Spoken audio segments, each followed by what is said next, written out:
bypass that altogether. And I think probably the most famous example of that right now is the Nespresso business model. Most people wouldn't realize that Nespresso was actually patented in 1976 and released into the market in the mid-1980s. It took them a little while to get up to speed, but it's a fascinating business model, and there is a very recent example of a US retailer threatening to take Nestle product off their shelves if Nestle don't allow them to sell the capsules, because the margin in these little Nespresso capsules would blow your mind.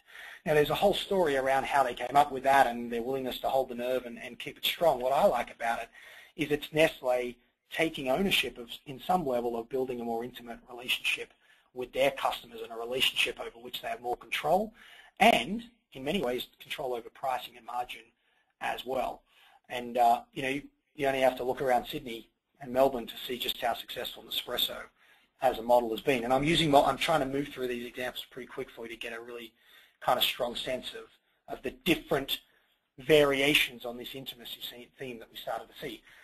One example that I would encourage all of you to go and check out is the new Burberry store in London. If you ever find yourself on Regent Street in London, check out how Angela, who's now gone over to Apple, as most of you would know, but talk about manifesting a vision using data to create customer segments of one. I think this is a really interesting prototype of how organizations may, increasingly, particularly in a B2C context, start to use data in a much more effective way. Long story short, she has the ability to track you as you come into the store. In fact, they actually have the ability to apply facial recognition software to people on Regent Street. Turns out that's both freaky and illegal, so they don't do that. But they are able to pinpoint you if you've got your phone open, you've allowed geolocation on your phone.